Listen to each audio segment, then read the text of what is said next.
Hi, everyone. Welcome back to part three of our story. Yes. So glad you're back. Yeah. Do we even need to do this is the vibes are up? No, you're back. We're here. The vibes are on. The vibes are on. I'm Catherine. That's Meg. Let's get into it. She's had to wait like 4 minutes. I know it's been a week for y'all. It's been so 4 sorry, minutes for her. I was like, no, we're absolutely not waiting any longer. She's like, let's do it Tell me now. Okay. So this one's titled Evil Finds a Way. I like it. Little Jurassic Park. Thank you for getting that. R.I.P. Sam. Oh, that's right. That just happened. Yeah. Yeah. He played the dad. No, was he a dad or was he just like the park? Not park ranger, he protected the children. Yeah, that's right. Yeah. Sorry. And now we're in. Okay. Yeah, I don't have anything too crazy. And actually my book that I wrote it's very short because I was just I was too distracted and I was like, I got to get into the story. So I'll give you a little bit. Plugging a book right now? No, you're like little story time. Yeah, it's my story time. Does anybody want me to write a book? Yeah. Would you be interested in that? Would you buy it? Tell me. You have written books. Another one, a new one. Okay. Yeah. If you want to buy my old books, The Romantic Suspense, it's pretty great. Just let me know. I still have a couple. Okay, tell me the story now. Okay, thank you. Okay. So the red and blue lights flashed around him, but he was too numb to respond. Mark Goodyear hadn't moved from the wicker table in hours. He just watched the scene unfold around them. Police and forensic specialists walked past him with bags, trays, and bins full of bones. It was a never-ending parade of human remains. Where else should we look, Mark? Mary Wilson knelt in front of him. She was the detective he had initially told about Herb Baumeister. He told her that Herb was a serial killer, but they didn't believe him at first. It was only after a private investigator and his own wife told the police about some suspicious activity that they took it seriously and checked the property. But they let that monster leave, claiming they didn't have enough evidence yet to charge him, and a week later, he was dead, taking all of his secrets to his grave. Now, the world was a better place without him, but they would never know the truth about what he did. He had a burn pit over here. Mark pointed to the area just over a small hill, a place he had watched Herb light on fire the night he spent with him. Is there anything else you can tell us, Mark? Anything at all, even if you think it's not related. I do, he sighed, but we should probably go to the station to talk about it. With great effort, Mark stood up and shuffled over to the unmarked cruiser. Let's get this over with. Once they arrived back at the station, Mark led the way to the same interrogation room where it started. I need to come clean, he wrung his hands. I lied. He put his face in his hands. You're going to need to give me way more details, Mary sat shocked. Herb never attacked me. He peeked out through his fingers as he spoke. We were lovers for about 2 years. What the fuck, Mark? Mary yelled. Wait here. She ran from the room and returned shortly after with 2 detectives. Start talking, she demanded, and this time, don't leave anything out. We met at a club downtown, and he was amazing. Attractive, successful, knew how to dress. I was drawn to him immediately. We really did go back to his house. We really did make love, and we were inseparable. Cut that shit out, Goodyear. We don't need to hear all that, the gruff detective scolded him. Okay, let me start at the beginning. That's right, people. Mark wasn't a victim of Herb Baumeister. Not a victim, never attacked. Not an accomplice. So what is he? I want to flip this table so bad. What? Yeah. No. Well, okay, first of all. You want to go back? Because his little story, when he walked in there, it was off. Too many details. Maybe, well. Yeah. But also, when he starts, pointing things out to you, are you not suspicious then? Yeah. Like, how would he have this much information from being there one night? And why would a serial killer let him go to go, like, tell somebody Right. about everything that he saw? Yep. Mark. Welcome. Mark. Welcome. I just still don't understand Right. why. So I worry. need you to tell me the why. I'm going to tell you an hour's worth of story, and you're going to say the same thing. The end. Okay. I don't understand. Yay. You're just rage baiting me then. This is a 3-hour-long rage bait. 3-week-long. You're welcome, everyone. The vibes were Please off, come back again. Yeah. So back at the farm, forensic anthropologist Dr. Naraki was brought in to sift through the bones and bone fragments. He and his team spent days out in the fields and woods of Fox Hollow Farm, unearthing human beings. They set up a grid system to sift through the acreage, and red flags were placed by anything that it looked like could be human remains. They found shotgun shells. They found a pair of hinged handcuffs with an arm bone sticking out of it. It was truly a macabre scene. Macabre? Macabre? Dang, I wanted to sound smart. Macabre. You were almost there. It was a macabre scene. But you just started thinking of a parrot. Macabre? Macaw. Macaw. Jesus. Sorry, fine. everyone. I'm You're doing trying. Okay. So if you Macabre. can imagine, there's just red flags everywhere. No, I know. The You grid really pattern. ruined the red flag for me because now I'm just going to think of bodies. Just body. Well, it's not full bodies. It was just Body pieces parts. of bodies. Yeah. Okay, so the farm was divided into 3 parts. Area 1 was right behind the house. In this area, they discovered mostly charred bones. This was shockingly close to the home. So close that it would be almost impossible to not notice the fires that were burning there, and if the family went outside at all, they would notice it. Yeah. The burn pile was visible from the kitchen window. Yeah. I threw in the almost impossible just in case. Just do the blanket, Yes. in my opinion. No. That's my opinion. No. Love that. Yeah. Yeah, just to cover the bases. So area 2 was west of the home in a heavily wooded spot. Further away from the home, it was approximately 250 feet into the woods. In this area, investigators found mostly charred bones, along with a few pieces of bone that had not yet been burned. It was also in this area where they found a single light strung up in a tree, with a very long extension cord running back to the garage. Again, something the family probably would have noticed. Yeah. Yes. So area 3 was merch. Merch further. Anybody want merch? You want merch? Merch We're making further. it much further out to the west through the thickest trees and shrubbery. It was described as difficult to traverse. Okay. Difficult. Okay. And in this area, they found almost complete skeletons, complete with every bone except the skulls. Don't like that. No skull was ever found. Ever. Okay. Well, I guess because the Except easiest for way, the one his Yeah. son found in 1994. I guess he must have missed that one. Because the easiest way to like identify a body, Yeah. right? Dental records. Yeah, but I think it was because the child found the skull. He was like, I have to get rid of these. Right. Because I guess like every other kind of bone you could maybe attribute Yeah. to like an animal or something. But Now that was skull's just pretty. the skull. So there were many lower jaw bones found, Oh. though. Okay. And it was the only thing allowing some of the victims to be identified. Right. Because that's what I was thinking. But the like top part of the skull, none were ever found. Ever. Still, never. Gross. Haven't found them.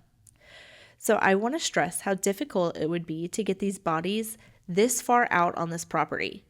Investigators then, and now, question how Herb, who was a slight man, would have been able to get his victims out there. Alone. Yes. This is when the idea of an accomplice or two should have been investigated. But alas, it was never even considered with this team. Yeah, because why put in more effort than you need to? Right. So the investigators could barely get out there with just themselves. Right. How are you carrying 150 to 200 pounds through this Right. brush? Exactly. Right. Yeah. So, while police were searching the property, a couple of neighbors approached the fence line and directed them to a dried out creek that ran through Erb's property, but also the one surrounding it. It was there they discovered many large bones, including femurs and humerus bones of his many victims. Many different agencies were brought in over the course of 2 weeks to collect evidence. But once word had arrived that Erb had killed himself, the investigation took a turn. And not for the good. The police department, in my own opinion, didn't even do the bare minimum to help these victims. Sergeant Ken Wisman was the lead investigator of this case, the same one who, upon discovering thousands of human remains on Baumeister's property, declined to charge him with anything, noting that because many of the deaths remain undetermined, the cases weren't initially classified as homicides. This is the detective, I almost said a bad word, that Okay. let You can if you need to. that let Erb go to Canada. Right. He was the one that was like, don't worry about it, bro. Yeah. Go on. It's fine. We'll put something out for you later if we decide that we need to. Well, yeah, and then once there's like not going to be a trial, Exactly. why bother? That's literally what they said. Which is, Why bother? I fear you're not in police work for the right reasons. Yes. So Wisman was also the same person who received the missing case file of dozens of men from Mary Wilson. She explained in detail that they had several suspects linked to the disappearances that she had been working on for years. Mm-hmm. Ken literally said, "I don't care. We have Baumeister," and never looked into anyone else. He's like, solved. I got it. Okay. Don't worry. Yeah. He never even bothered to open the case files. Because, like, what if some of those people were not on that property? Right. Like, he wasn't the only one murdering people. Like, they know that, right? You can't just be like, oh, well, we got him. got him, Case closed. so- They literally were like, case closed. And we can't prosecute a dead man, so we're done here. And they packed up and left. leaving all these, like, people with missing family members to wonder. Yep. Exactly. Ugh. And to add insult to injury, while being interviewed about the tremendous loss of life for a news program, Thomas Green, a detective for the Indianapolis police, said, quote, if anyone at this stage of the game is a victim, it's his wife and family. Okay. Disrespectfully, go fuck yourself. What? They're alive. What? And there's a bunch of bones of dead people. Because the interviewer was like, well, why are you not finding out who they are? And they Right. were like, no, his wife and family are the victims. They're the real here. victims. No. I mean, maybe. Also. But not the only children. victims. Maybe the children. Right. But they're not even, I wouldn't even Yeah. classify them as victims because nothing happened to them. Yeah. I mean, you can be a victim of, like, the circumstance. Especially Maybe. the children. You're reaching. But yeah, I hear you. The children for sure. Yeah. The wife, I don't know about her. Yeah. I don't know about You're not her. going to convince me that she didn't know something. Right. Like, she knew people were losing their lives. She knew human bodies. Her son brought her a Yeah. skull. Yeah. And then her husband burned the skull that night. Right. And So- that wasn't the only time he was what? burning stuff, and Right. you knew you were watching him. So And that electrical cord going out into Yeah. the woods over there. she knew. Nah. So after the second week of investigation, the over 10,000 bone and bone fragments were given to the University of Indianapolis for safekeeping. I had to pick up my jaw. That's it. Because what do you mean? What? You gave it to a university? You know, if Okay. that's my loved one, I actually like them back. Right. Well, it took them a while to identify anybody. Well, because they didn't Right. try. Yes. Okay. So also, just to put the scale of this into size for everyone, the bones found at Fox Hollow Farms are the second largest collection of unidentified remains in American history. Second only to, do you know? Like a war or The something? World Trade Center. Oh. Yeah. He's number 2. One guy. How are you 9/11? Herb. This dude. 9/11, Herb's Farm. Yeah. And you're just like, we gave it 2 weeks. We know he did it. We're good, right? Okay. Second only to the World Trade Center.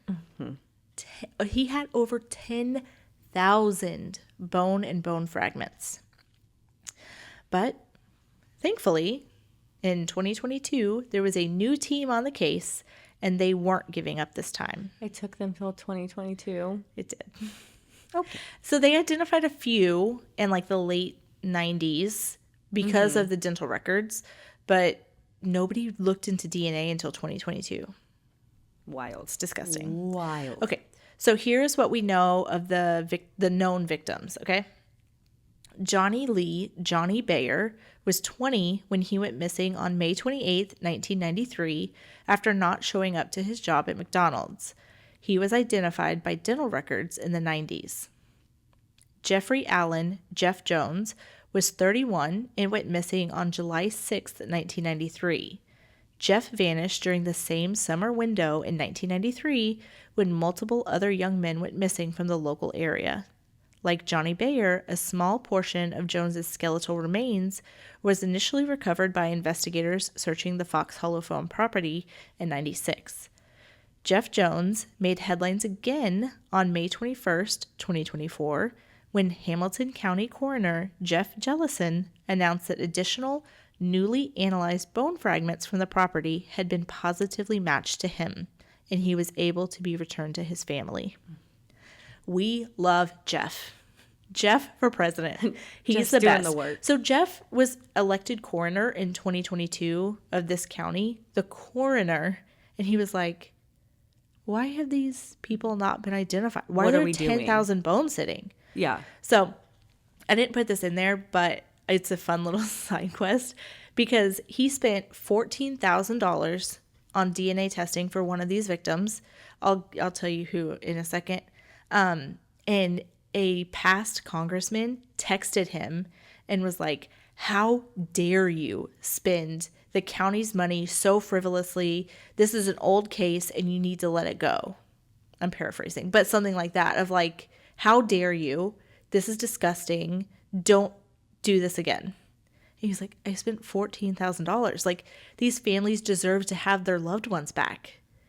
And then he knew, he was like, oh, I'm onto something here. Yeah. Okay. And so he has been a tireless, like, supporter of trying to get these men identified. Good for him. We love him. He was actually at CrimeCon last year. Oh. I was like, oh, dang it. I want to need go to to go to CrimeCon. I got to go to CrimeCon. Okay. Richard Douglas Hamilton Jr. was 20 when he went missing on July 31st, 1993, after visiting a local bar downtown.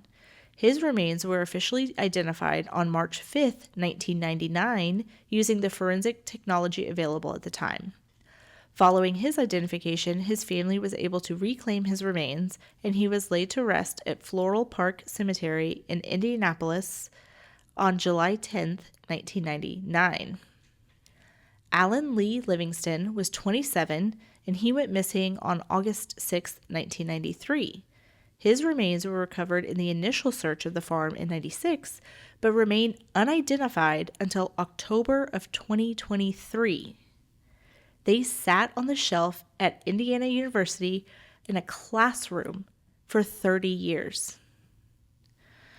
This is the case that I was talking about earlier. So Alan's case is highly significant because his family was the direct reason the entire Fox Hollow Farm identification pipeline was restarted. His cousin is credited with getting him identified. In late October 2022, Eric Pranger was working at Marion County Coroner's Office, and approached his newly elected boss, Coroner Jeff Jellison, and asked him to reopen the case in hopes he would be able to get answers about his cousin. And he really wanted to give Alan's mother answers before she died, as she had terminal cancer. Oh my gosh. So this kicked off the process that has now identified more victims and brought invaluable light to the case. His DNA sample matched a recovered leg bone that was part of the first test batch sent to the Indiana State Police Laboratory. He was the 9th presumed victim identified from the property and the very first person to be named under the modern genetic genealogy push. He was able to return Alan to his mother, who was able to say goodbye before she passed away. Manuel Resendez was 34 and last seen at a bar in downtown Indianapolis on August 6, 1993, the same date that Alan Livingston disappeared. Oh. So how you get 2 men on the same night? Yeah. By yourself? Question mark. So he was originally from San Antonio, Texas, and Manuel lived in Lafayette, Indiana, and worked as a dedicated children's counselor. He was last seen alive visiting that downtown bar during a wave of vanishings that terrorized the local community that summer. He was initially identified in the 1990s through dental records, and again in January 2024 when the Hamilton County coroner announced the identification of remains recovered as belonging to Resendez. So they got it. Like, how hard was this? Yeah. How hard, why did it take so long? It seems like the technology was there for at least a little while. Yep. Before it was actually used. Yep. So Daniel Thomas Halloran was born on May 10th, 1972, and vanished from the Indianapolis area during the exact same 1993 timeline that claimed multiple other young men. A fraction of his heavily fragmented skeletal remains were found mixed into the 10,000 bone fragments excavated from Baumeister's estate. However, because his family had not filed a formal missing persons report, his name was completely absent from the investigative list for decades. Oh, wow. His case became a major breakthrough on April 29th, 2025, when Hamilton County coroner, good old Jeff, announced that Daniel had been successfully identified as the 10th official victim found at the property. The Advanced Forensic Laboratory, Othram, extracted a clean profile from the bone fragments.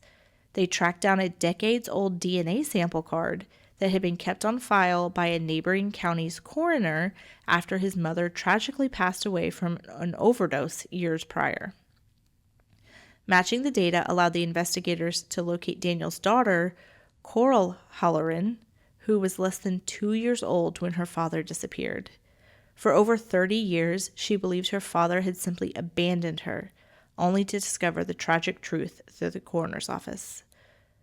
So, I can't imagine. No, she was on an episode, one of the HBO episodes, and she said the last she knew of her father, she was 1.5 years old, and he brought her a gallon of milk and some diapers, and they never saw him again. Wow. But she was like, she never believed that he abandoned her. She kept her last name, even though she got married, just in case he came back and he was going to be able to find her. And I'm sure that helped them being able to find her. Yeah, right. Because it took over 30 years. Wow. He was just sitting on a shelf. It's disgusting what these investigators did to these men. Ugh. Stephen Sperlin Hale was 28 when he went missing on April 1st, 1994. He was born November 14th, 1967, and Stephen worked as a restaurant custodian in Indianapolis. He was last seen alive visiting the Indianapolis Central Library. His disappearance perfectly aligned with the window of time when Baumeister's wife and children were out of town, as they did almost every time. Right. They lined it up and they were like, oh, you were out of town? Oh, these men went missing. Right. Right. But that didn't happen until much later. They didn't even do that in 96. Yeah, they didn't care enough.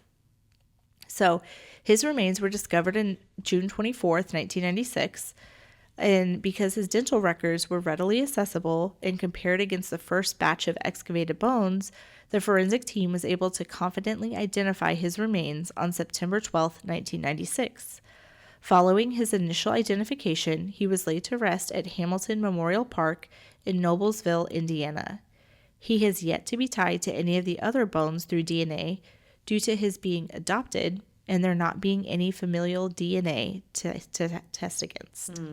That's sad. But they found his jawbone and they were like, okay, we got him. Yeah. We know he was there. We know he's there, but they can't return the rest of his remains. Yeah.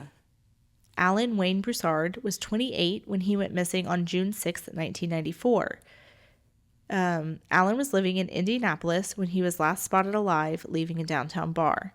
His disappearance, along with that of 33-year-old Roger Allen Goodlett, just a few weeks later, marked a crucial turning point in the timeline. Frustrated by a lack of progress from local police, Alan's mother and Roger's mother teamed up and continuously phoned private investigator Virgil Vandegrift. While Alan was identified as one of the original 8 victims, his identification relied on early, less advanced testing methods. Because of the initial 1990s identification, it only covered a few skeletal pieces, his family still lacked the closure regarding the true extent of his remains. During the massive multi-year push led by Jeff, Alan's case was processed using forensic investigative genealogy, and scientists successfully linked 18 new bone fragments directly back to Alan, allowing investigators to return more of his physical remains to his family. And, like, it's so hard because, like, good, like, you get pieces of him back, but, like, what the fuck? You get 18 pieces of your loved one, and they're like, you're supposed to be happy about it. Like, it is a good thing, and I'm glad it's happening. Yeah. But how awful is it to, like, okay, maybe in 10 years, we'll get you a few more pieces. The rest, yeah. Like, I mean, it's crazy the magnitude. Mm-hmm. Because that's a massive undertaking. Yeah. Trying to, like, track down DNA and make all these. I mean, very expensive. Yeah. Yeah. Okay, so Roger Allen Goodlett, age 33, went missing on July 22nd, 1994. On the day he vanished, Roger had spent time helping his mother assemble a bench before heading out to a downtown bar.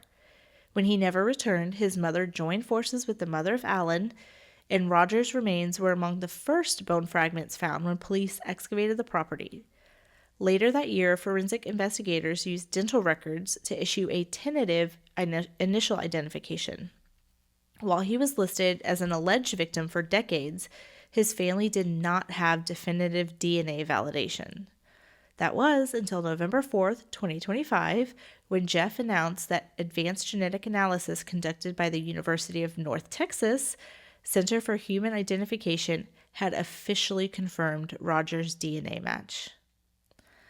Michael Frederick Kern was 45, and he was last seen March 31st, 1995. Unlike many of the other victims who vanished during the peak summer wave of 93 and 94, Mike Kern disappeared during the spring of 1995. He was last seen alive visiting a downtown bar. His case was unique because investigators didn't just find his skeletal remains. They also discovered personal property inside of the Baumeister residence, including a jacket belonging to Mike directly linked to Baumeister to his abduction. Because his remains had been kept in storage for decades as forensic evidence, his family had to wait a generation to lay him to rest.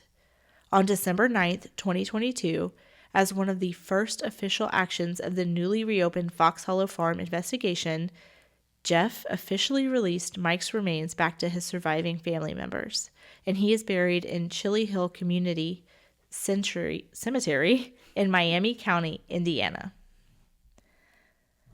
Crazy. Like, that took so long to read through. Yeah. And there was so many people. And they haven't even. That's a fraction. Like, scraped. Yeah. They still have, I'll tell you at the end, 9,800 bones to process. Yeah. That's a lot of bones. And there's 11 victims. Yeah. That we know of right now. And dozens of men that are still missing. Dozens. Yeah. It's crazy. Yeah. That's just, like, excruciating to wonder. Yeah. but not have the answers. Well, exactly. even like when you have the answer, you still don't know like awful. what happened. Why? You know? Yeah. When? For Exactly. what reason? Who? You don't even know who. Yeah. Because, they were found on Herb's property. But was Herb the only one there? Well, tell me, please. Okay. So I said, now, how do we get these men and the countless other men or victims justice? Well, that starts with Jeff Jellison. Jeff enlisted the help of Steve Ainsworth. So Steve has 40 years of experience as a detective and cold case investigator. Steve has worked on the JonBenet Ramsey case, along with the Betty Lee Jones case. Okay. So he has worked over 2,400 death investigations in his career, and he has only one unsolved case. This one? Damn it, Meg. Okay. I'm really good. Okay. So really good at this. You're doing great. Doing great, sweetie. So Steve jumped right in and started investigating. So he found a document from 1996 that would bring questions to the case, I guess you could say. I got questions. A few days before Herb's death, he called his attorney in a panic. Not because of a pending divorce or the lawsuits, including his business, but because he was terrified. There was a man that had been stalking him for years, and he was sure he was about to be killed. Oh, He told his lawyer. okay. He told his lawyer he would be dead 5 minutes after he ended the call. So Herb claimed the man stalking him was also the same man who had tried to kill him previously by strangling him with his hands. Sound familiar? Because that man, he said, was Mark Goodyear. Well, Herb's attorney called the police to report it. Why didn't Herb call the police? Herb was on the lam, okay? Yes. But he said Mark was stalking him and he was scared for his life. Oh, poor baby. I feel so bad for you. Kill yourself. Sorry, was that too much? Maybe. Ooh, sorry. Mark. So he also found a report of a John Fulham who was interviewed by police October 25th, 1996. John claimed that he had stayed at Fox Hollow on the 4th of July, 1993, with a Mark or Michael who had taken him home from a bar. He said he was driven there in a dark-colored pickup and that this Mark or Michael claimed he was house-sitting for his boss. Okay. What happened? No, Herb wasn't there. I know, but what happened to the guy? No, they did it. Did it? They did it, and he did some coke about it, and he went home. Okay. But this Mark or Michael took him to this house, and they partied, and then took him back. Interesting, right? That is very interesting. In February of 1997, a man named Leroy Bray came to the police to tell them about an incident that happened at Fox Hollow. He said he was there with a few friends, partying outside, when a man in a trench coat appeared and shot a man out of nowhere. He then turned to him, opened his coat, pointed a shotgun at him, and said, "Surprise, we don't like snitches," before turning and running away into the woods. That man was Herb Baumeister. His friend, Mark Goodyear. That's a wild story. Surprise, bitches! That is... Bye. Wait, so who shot at whom? So Herb shot another man that was there. Okay. Random. He didn't know who it was. But the man who shot that person was Herb. And Mark Goodyear was just there doing coke about it. So... And then this guy... You witnessed a murder. Yes. So he said he witnessed a murder, but he didn't say anything because he was scared because, surprise, we don't like snitches. Okay.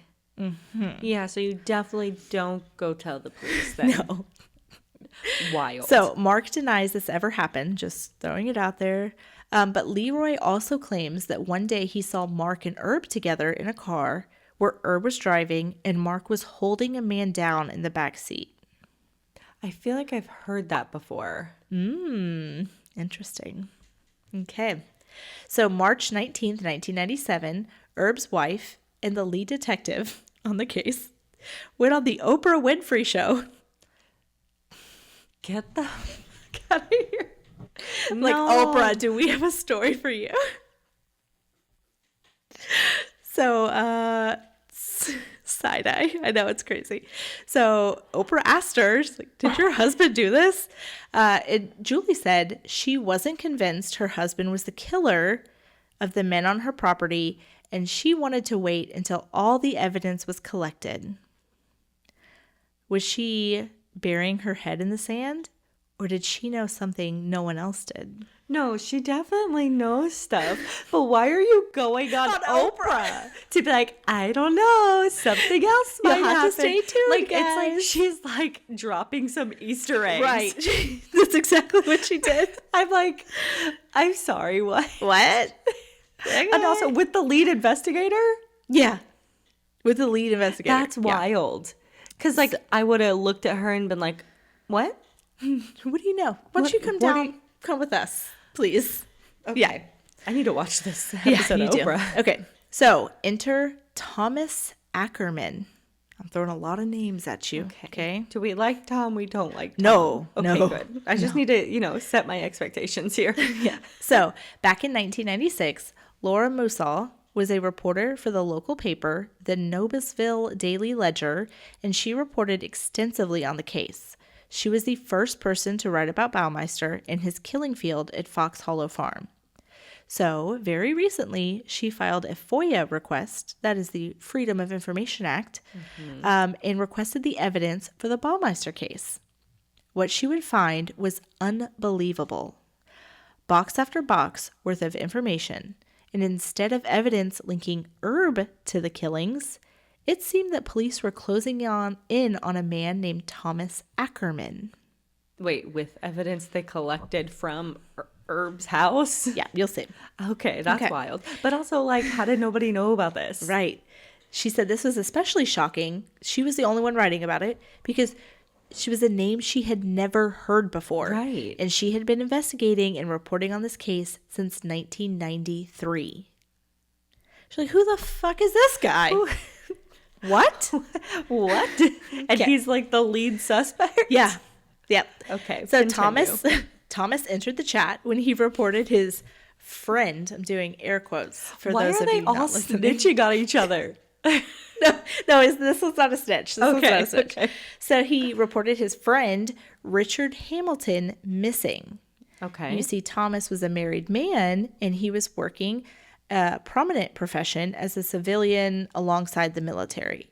It took a lot of questioning, but eventually he confided to police that Richard was his romantic partner, but he became increasingly unstable. See, Ackerman was a known solicitor of male prostitutes, and Richard had been picked up for prostitution, so the police were starting to put two and two together.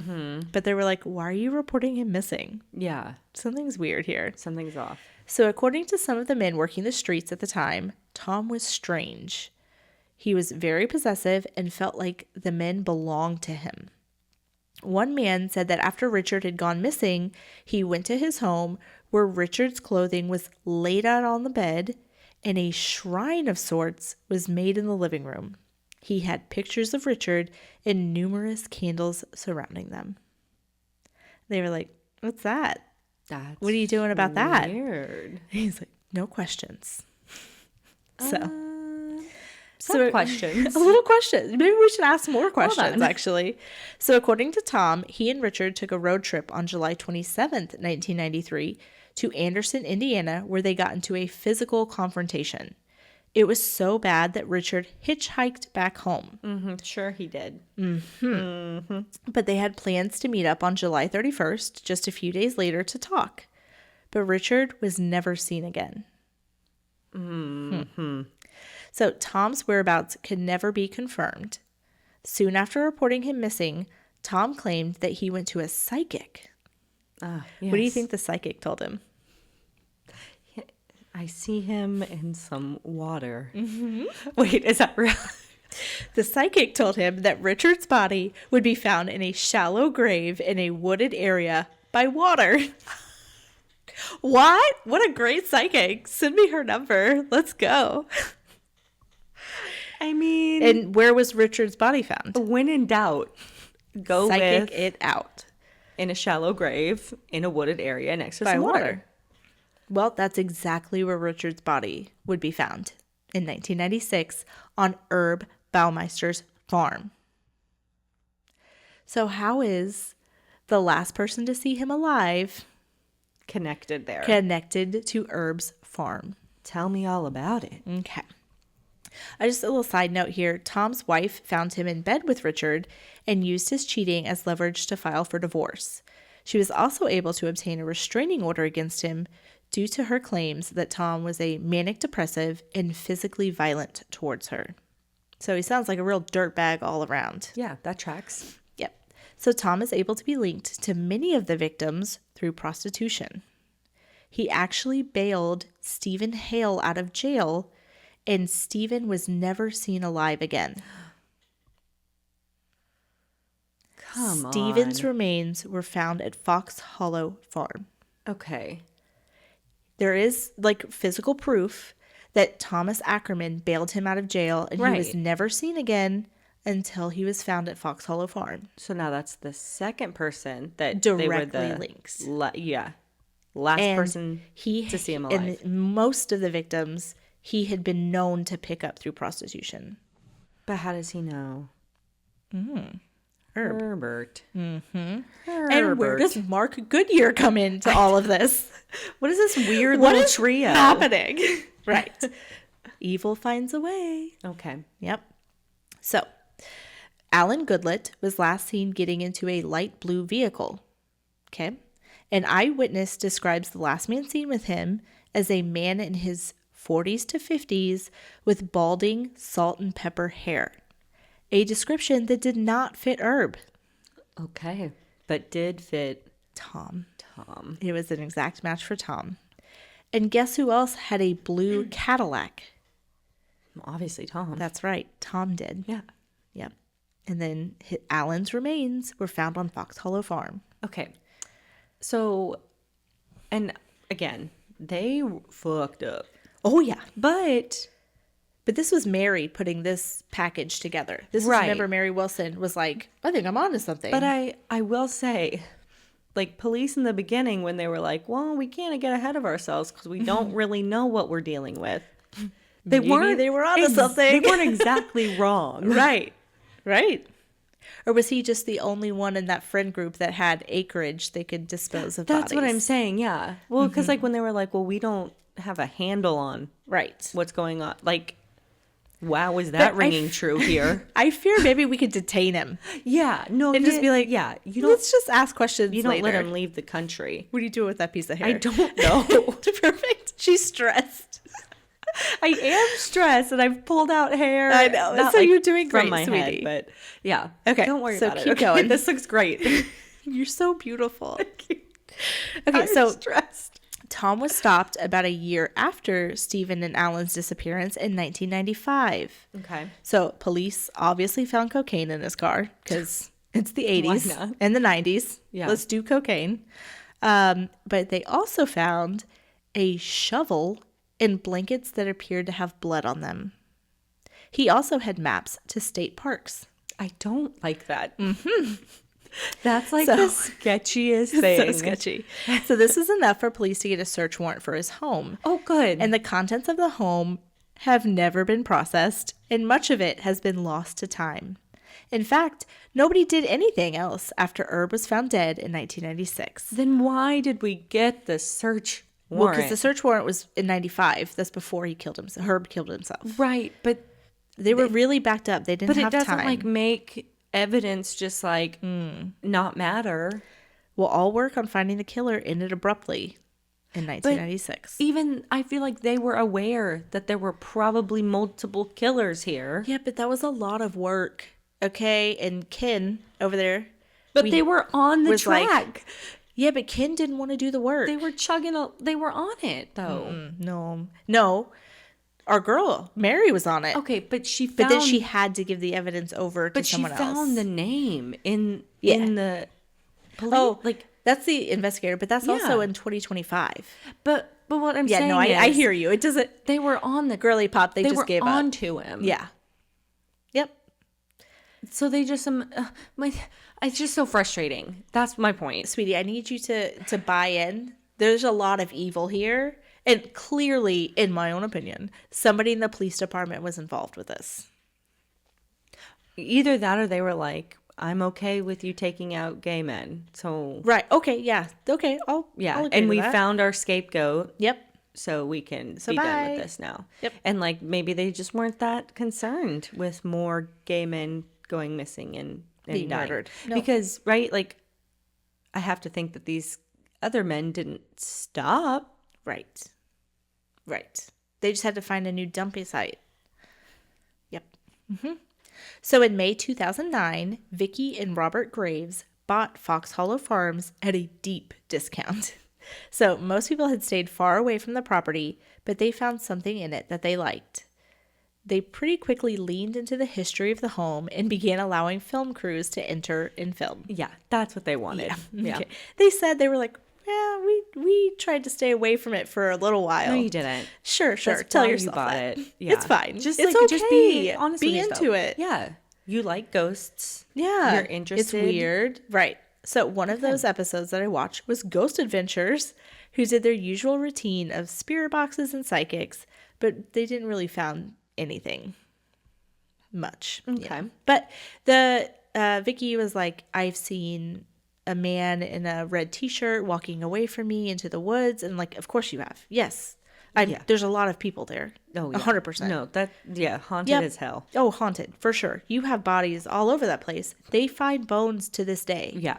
They're just like out on their property and they're like, oh, Another I bone. think that's a femur. No. Okay. You know, that Yeah.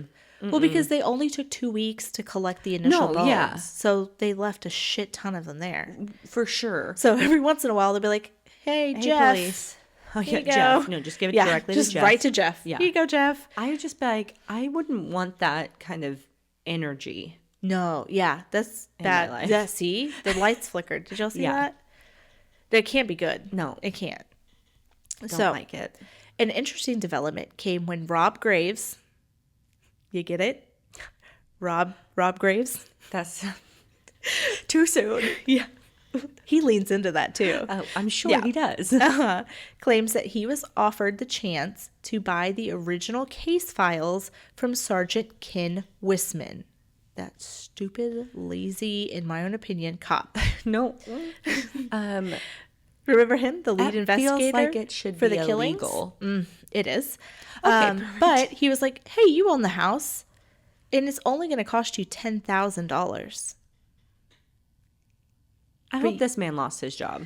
No, he's celebrated. So Rob claims that he turned it down, but those files have been lost to the halls of time. And if he didn't buy them, Who did? Somebody did. Who is it? Did Well, you buy the files? He's Tell not me. the only person he offered them to. Oh, no. Right. No, he had a list. Yeah. Yeah, of course. So Thomas Ackerman died in late 2023, taking any secrets he held to the grave with him, having never even answered a question about the missing men. But shortly after he died, Mark Goodyear agreed to appear on screen and tell course. more of the story. Mark. So I guess I should have said this before this. Mark did not agree to appear on screen. He always had to be hidden. His face couldn't be shown. But why the sudden change of heart? Well, he said he had nothing to fear anymore. Why? Coincidence? Why? I think not. So, as of right now, no one knows the full truth, and it's pretty doubtful that we ever will because people are dying off. So, Mark Goodyear has since stopped participating in anything involving the Fox Hollow Farm murders. So, you have to decide. Is he a victim turned hero? Was he an accomplice? Does he know what really went on in the mansion in Indiana? Yes. Do you know? As of this recording, there are still over 9,800 bone and bone fragments that need to be tested.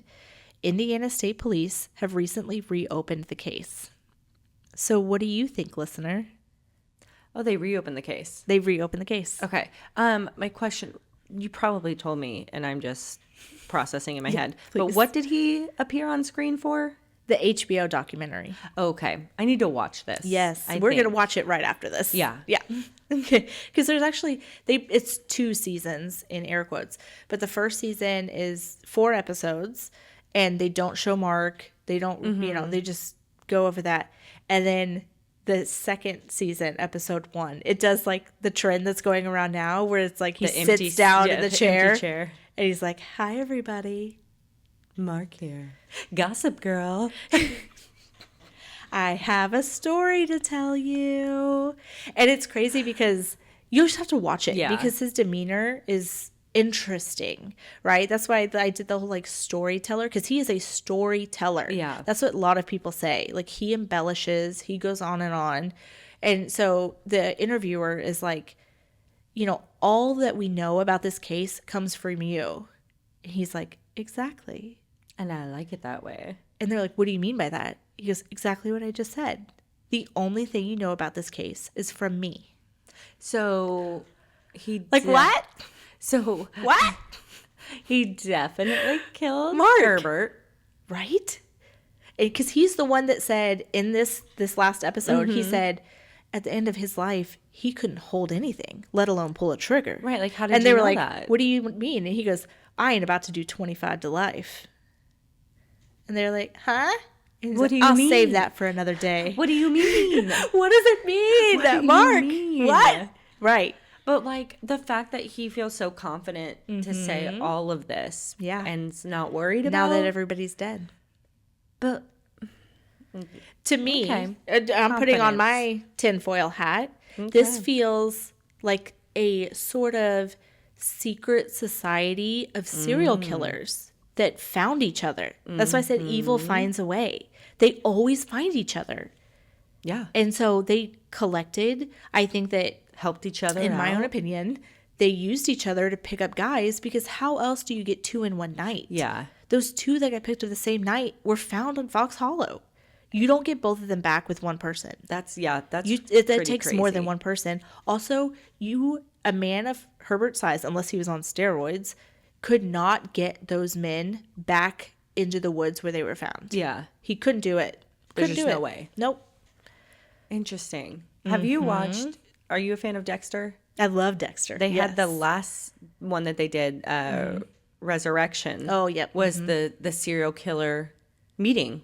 Yes, the that's Society exactly right. of Serial Killers. Yes. Yeah. Yeah. And because you were also, I thought about it when you were talking about him selling those private things. The files, yeah. The files, because like the main Peter Dinklage in he collected it. He collects all kinds of like memorabilia from serial killers. Right. And I'm like, are we in Dexter right now? Well, and the Is this VHS based tapes off that. Because like his wife was like, he was like so into cameras. He had all these VHS tapes, but when they went to search the house, there was none. Gone. She was like, that's weird. Where did they all go? And then the police found him. Right. And it was full. His car was full of VHS tapes. And Mark came back and he was like, yeah, that's where he'd have the camera over the pool. This is where he set up his recording devices. This is where he copied VHSs because he liked to have multiple copies. And they were like, where are the tapes? And how do you know all this? Right. You're talking if you're like supposed to only be there one night. You sound like you how know do this you guy. know all this? Right. Well, no, he eventually admits that they were in a relationship. But it's like you could tell. So you know how Herb called his lawyer and was like, Mark's stalking me. Well, Mark also says that Herb was stalking him. Right. They were both stalking each other. So I'm like, Tony this is was like a bad relationship. What was the other guy's name? He's like, please just leave me out of this. Tom was like, y'all do your thing. Like, clearly y'all are working through it. Just leave me but out like, of I this. just want to, I think that they got like a secret society together. Yeah. And they were just killing men out there. They figured out they were all kind of in the same area. Right. And they were like, well, he's got 18 acres. Yeah. And they're then, like stepping on each other's toes. Right. Let's help each other out. And then Mark says, he's like, I lied to the police to get them there. He's like, why? That's the big question. What happened? Did y'all get into a tiff? Yeah. Did he kill somebody he wasn't supposed to? Like did something happen and you had to go whistle blow? Yeah. Like, why tell on him? Are you that unstable where y'all got into a fight and you're like, well, I'm going to burn it down then? And he did. Kind of did. And he says something in the last episode. He was like, they're all dead now. I'm still here.